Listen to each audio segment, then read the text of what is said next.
and welcome back to my channel. This is Abstract My Perspective, and I am Brio RaShawn.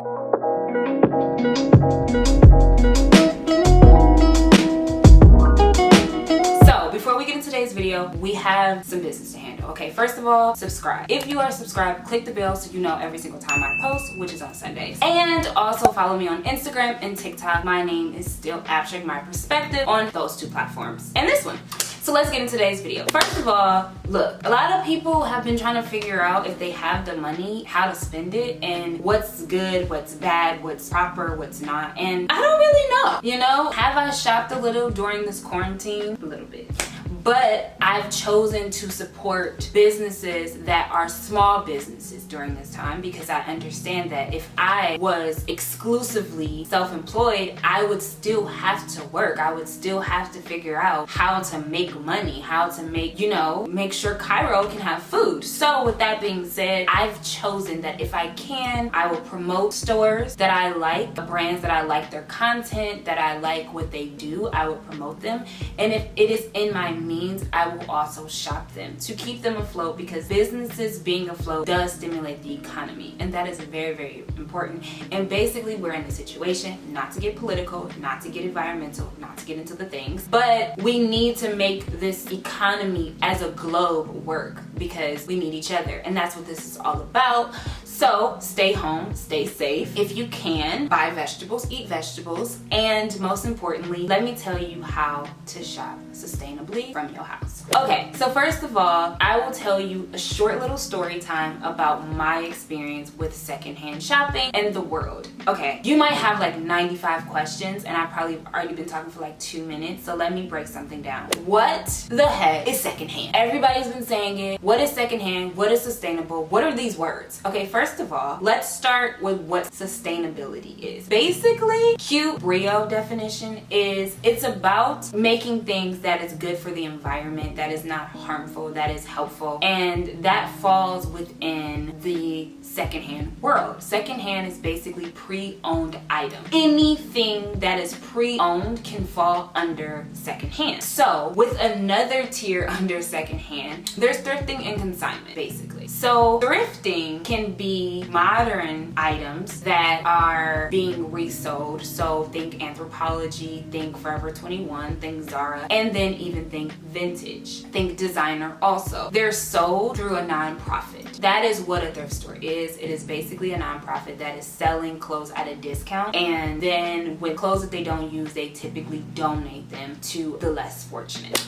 Moving on to consignment, that is clothing that you and I can own and somebody else sells. So an example of a thrift store would be Goodwill, Salvation Army. An example of a consignment shop would be in LA, Decades. Another big one is the Railroad. So those are some examples of what that is. Now, a consignment shop can sell modern designs from yesterday that are just pre-owned. Doesn't mean they've been worn. It just means someone else bought them and now they would like to sell them through a third party. And then they will be paid on the back end, the seller. So those people can have items that are either of today or they can be vintage. And the same as with thrift stores, it's just the person that donated it, that's what they did. They gave it to the organization to sell. They make no money. There's nothing. They can get a tax write-off, but that's about it. Consignment, you make a couple coins. So what is vintage then? Well, vintage is anything 20 years or older. And this is just a bonus. An antique is 100. So if your grandma is 100, she's an antique. If your grandfather is older than 20 years old, baby girl, baby boy, vintage. So I am vintage +8. I have finally made it to the sector of my life where I myself am vintage. I am the epitome of vintage. I'm really excited about that because vintage is my favorite, okay? So basically, I will be talking about vintage a lot in this video because that is where my expertise kind of lies. I am still learning. I'm not the guru. That I won't put on myself at this present time. But I do know how to buy secondhand, and I do love the aspect of buying vintage. So just a cute little visual. My ring is from my grandmother. It is vintage. My shirt is thrifted. It's Betsy Johnson. My jacket was also thrifted, but it's totally vintage. And my pants, they are not secondhand. They are a fast fashion brand, but I won't mention them because I don't love them. These might have been a gift actually for Christmas, but I do like the way they fit. So that's neither here nor there. Let's get into my list now. My list starts with how I started in this world of shopping via online for thrifted, secondhand, vintage. I started with eBay. eBay is one of the older, larger platforms of selling. You do deal with people when you buy from eBay. It can be a little weird sometimes. You can bid, you can just outright buy. I'm an outright buyer. I'm not a bidder. I don't have time to be going back and forth with nobody. What is the cost? I will run you your money. You run me my things. But eBay, I love them. Like, cute little story time with that. I was looking for a jumpsuit. Rihanna was wearing it. It was probably circa like 2013. She had this really cute denim jumpsuit on. I saw it on Zara. Wasn't the same one, but it was very close. It was very fitted. It was very cute. So I wanted it. It kept selling out every time. If they sent me an email to tell me it was back, it kept selling out on my size. So that was basically from God. I don't need to be buying fast fashion. So then I was not done with my quest. So I ended up turning to eBay, and I did not find a jumpsuit that looked similar to that. However, I found a very, very beautiful jumpsuit that was to denim, and it has a huge lion face on it. I still have it to this day. It gets so many cute reviews. People love it, and I personally love it, okay? I really, really, really love it. So with that being said, so I use eBay, and then I've used them again after that several times, but another very important time in my beginning years is I needed a denim jacket. Now I have so many denim jackets. Not all of them came from eBay, but this one particular jacket that's not even over here I wore in a photo shoot, but it was so big. I was inspired by getting one that looked like that because I saw something that was at like Forever 21 and I didn't buy it, and then I was like, I really want a jacket like this, and I'm sure Forever doesn't have it anymore. So I went to eBay, and eBay did bless me, and it is vintage, and it is better than anything that Forever 21 has to offer. So with that being said, moving on to my next platform that I started to use. So I went to Etsy. Now, before I ever purchased anything on Etsy, I just would look through Etsy to find things. I used to do these flats on my blog where I would post outfits. So that's when I started to really get well versed in using Etsy and finding pictures that were items that I was looking for that was vintage. And I love Etsy. So you can literally filter it to only show you vintage, which is what I do every single time I go in there because that's what I look for. And even when my friends and family want me to find something, if it ain't vintage or secondhand, I ain't looking for it. So I typically always go to Etsy, and I've purchased a few things. One of my most recent purchases is like this girdle thing I haven't worn yet because I'm in the house. But I did buy it because I saw something on Instagram from a store that I bought this necklace from. That is a vintage lock and key from Louis Vuitton. I bought the necklace from them. I always want to get some of their like French lingerie type stuff, but it always sells out too fast. So with that being said, I went to Etsy. Etsy blessed me, and I'm happy for it because I saved a couple of dollars. Moving on to my third option, which is literally like my option that cures everything. It's the thing that helps me. It's the thing that I believe in. It's the thing that never fails me. It's Instagram. I know. Cool your jets. I know. It's Instagram. I've been watching this develop for the last 5-6 years solidly. Like, I've been literally watching it. I myself have dabbled in a pop-up once, March 15th, and I like it. I love buying vintage and secondhand items from Instagram. It's very easy. It's very fun. It's very fresh. It's very cute. And it's easy. It's so easy. And the reason why I say it's easy because you're already on Instagram. So something can scroll through your timeline. You're like, yes, buy it. Cool. You also can just build a relationship. And for me, I built this relationship because some people I did meet in the flea market, which are closed now. But I've become very close to different people that I've still yet to shop because we are in the house. I need to save my coins. But I still love it. I still love to interact with them, to love some of their pieces, to repost some of their pieces because that's my brand.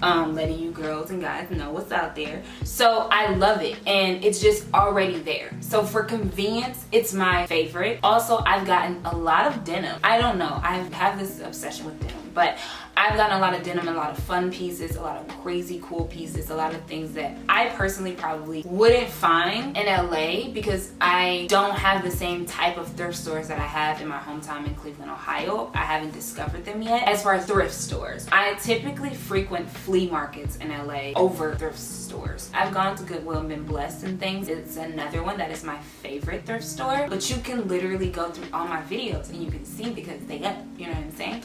So yes, so what I would say is Instagram, because of the fact that there's so many people you can interact with, and when the doors for outside open back up, you can find them. You can go to their store. You can just use this time to really explore different places and say, like, I want to go here when I can go outside. I want to go here, but in the meantime, let me get you a couple Dallas. So those are my 3 favorite. Now we're gonna get into my honorable mentions. There are so many platforms that you can buy stuff from that it's insane. So I'm gonna try to put this in a little bit of an order to help you guys. But basically, okay, we're starting with self-selling honorable mentions.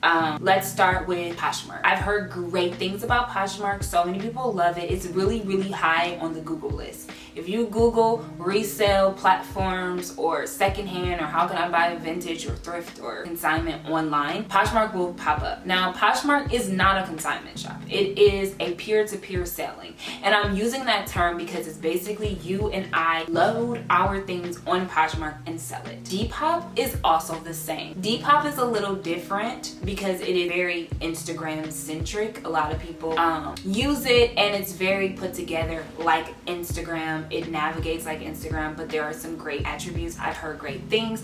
I've heard a few cons about both of them, but for the most part, those are the 2 that I do know about that are set up peer-to-peer. Another one that is for the girls that love vintage but love designer, that's an honorable mention, would be First Dibs. I know little to nothing about First Dibs. It's kind of one of those like throwback platforms, but it's also peer-to-peer. It's just usually, I believe, vintage, and it's heavily designer. Then we're gonna get into another one that is brand new to me. There's one called Tradesy. I don't know much about Tradesy, like a whole lot, but I do know that it's pretty cool. I've heard good reviews about them. I've just recently started listening to a podcast and they mentioned them and it was really, really cool. So I will be linking all the places that I mentioned in this video below for sure, because you might want to check these out. Also, this one is pretty popular. They just got into the secondhand market as far as like consignment, I believe, and they're called Farfetch. So Farfetch does sell brand new things. We're not looking at that part. They have a consignment sector also that they're getting into. So that is really, really cool. There's one called Rebag, and that's in Los Angeles. I think they're online as well. I hope so. I do know they have a physical store, but I think that they're also online and they are very good. So check them out. Then another one that is kind of a big tycoon, which is the Real. So basically the Real is 100% consignment. There are some that have been trade-ins and buyouts. That's another video. Somebody else will have to give you the rundown on everything TRR and how it works. But what I'm saying is you can give your things there, but this isn't even about you selling. This is about you buying. So the Real is pretty expensive if you are looking for authentic, if you're looking for the designers of today and yesterday. They're there. They sell women, they sell men, they sell furniture, they sell all the things. So you can really get into all of that, and everything that I pretty much mentioned. They do have things that aren't closed. Depop is basically, I believe, closed. Poshmark, it's all the things. First Dibs is definitely closed. Farfetch, I believe, is closed also. And then there's another one that is very thrift, and it is called ThredUp. So ThredUp is basically not a consignment. It is the thrift store of the internet. So with ThredUp, it's not peer-to-peer. It's more like this stuff has been sent in by someone, kind of like the thrift store, except they made money up front from it. So they traded their clothes for money, and then you can shop them. So yeah. So basically that's how that works. You have come to the part of the video where I'm going to try my very best to help you, okay? Okay, first of all, on any of these platforms that are the ones I use, like eBay, like Etsy, like Instagram, try to talk to the store if you have questions. Especially if they're doing an IG sale, try to talk to them. Now, if you are finding them on Instagram and they're routing you to their website, you're probably not going to get a lot of communication with them in real time, and you can lose out on the sale. So I always like to communicate via DM if I can, because I want to brand my business. But I usually shop stories. That is what I have the most experience in, because I really like to be able to get, you know, my questions answered, and sometimes they don't have all the information right there for me. So I love Instagram story sales. eBay, I didn't have many questions. I was very new, so I didn't ask many questions, but I would say go to stores that have all the details, all the measurements, all of this, all of that, so you know you're getting your questions answered for sure. Etsy, you can talk to them. Like I said, sometimes they move a little slow with their responses. I have had the experience with them getting back to me. I've emailed them about tracking. I've talked to them about various different issues, not even concerns or just things, and they've gotten back to me. But again, people have lives. I think currently, if you're doing this, they might be able to answer faster because they ain't going nowhere. We all in the house, and we in the house bored, or we in the house working, or we in the house sleep, or we in the house drinking, or we in the house doing something. We are in the house for the most part, most of us. So that's like my tip for communication and for, you know, what the best things are to do with communicating with my favorite picks. I say when you are looking for a certain item, you know, say you're looking for tennis shoes. This isn't an honorable mention that I mentioned, but StockX is really good also, I've heard about. And Tracy, I believe, is really good for sneakers. And also the Real. Now, the Real, you can't ask anyone questions, especially now because everything's closed. I think you usually can communicate with like the stores or call somebody at the store, but because everybody shut down, you're kind of by yourself, and this is about real time. So I would say that leaning towards those peer-to-peer platforms are better than the bigger corporations because there's nobody to talk to. But if you are a person that's like shopping for sneakers, then I would say Google is your friend still. I know that Brio, I'm here to help you as much as I know, but I'm really not a sneaker girl, okay? I wear heels or flats or mules like all the time. So I own Vans. Like that is my definition of a sneaker. I don't wear like huge sneaker brands and things like that, so I don't know. But I will say like Google will help you. So if you are looking for something that is in my sphere of understanding, denim, I would say look on eBay, look on Etsy, look on Poshmark, look on Depop, look on Instagram. Instagram is the only one you can't search for these things, but I'm sure they'll come up because you search them everywhere else. Your phone knows your thoughts. It'll come up on Instagram. So that's why I recommend for sure that you search all of the platforms before you make a purchase. Put in your cart though. But before you really make a purchase, kind of do your research so that you can feel comfortable with the purchases that you're making in this time. If you're looking for designer pieces, like I said, you can go on Poshmark to buy designer, but if it's too new, it might not have been authenticated before it's purchased. So it's a pause on that. The Real, I believe they have pushed it back to like May something as far as when you can get your order. You can try it still. I think it'll let you know when it'll get delivered, but you can try them. You can try Farfetch as well. You can try First Dibs, and First Dibs I've never used, but I do know that you can possibly talk to the person. So First Dibs also. So basically with all that being said, this is all the tips that's like off of the top of my brain because I was in the house bored, and I was like, I want to make a video to help people shop online. My Instagram is still Abstract My Perspective, okay? So if you do have questions, you can DM me. You can say, hey, I saw your video on YouTube. What's up? Can you help me? I'm looking for this item, or I've been looking for this item. Where do you recommend I look? And I can kind of try to direct you on where to look. I can't say that I can help you find it because I don't know. Everybody can see this video, so there might be a lot of people asking me to do a lot of different things. But I will say that I can recommend you where you should go. I do like challenges. I just usually don't open it up to the full masses of the world. But I do know that it can be difficult and can be scary. So I hope this video helped. But if not, like I said, leave your comments below. Also, DM DM me and or comment on my story if you have questions, because I see that. So yeah, for sure, I'm here to help. I'm like a little helper. And if you also want to know more about selling on different platforms and or buying on different platforms, and this wasn't enough, and you need a more just deep dive, I recommend the podcast It Never Gets Old. It is a really good podcast. I just discovered it like when this quarantine started, and I am binging all the episodes so that I can be more educated in all things secondhand. And Meredith is really good about that. She does have a co-host, and her name is escaping me right now. But I know Meredith is the person that has all the knowledge, so you can feel free to listen to that and get some more education and to get inspired and to really know how to shop sustainable. And don't forget that even if you're not buying secondhand, shop sustainable, shop small. So pick those two, because small businesses need your help and sustainability is always good for all of us. So let's just be kind to each other. Stay in the house. Whether you live in a small apartment with 3 cats and 9 kids or a large mansion, you shouldn't have a problem. And enjoy yourself. Stay safe. Bye guys. See you soon.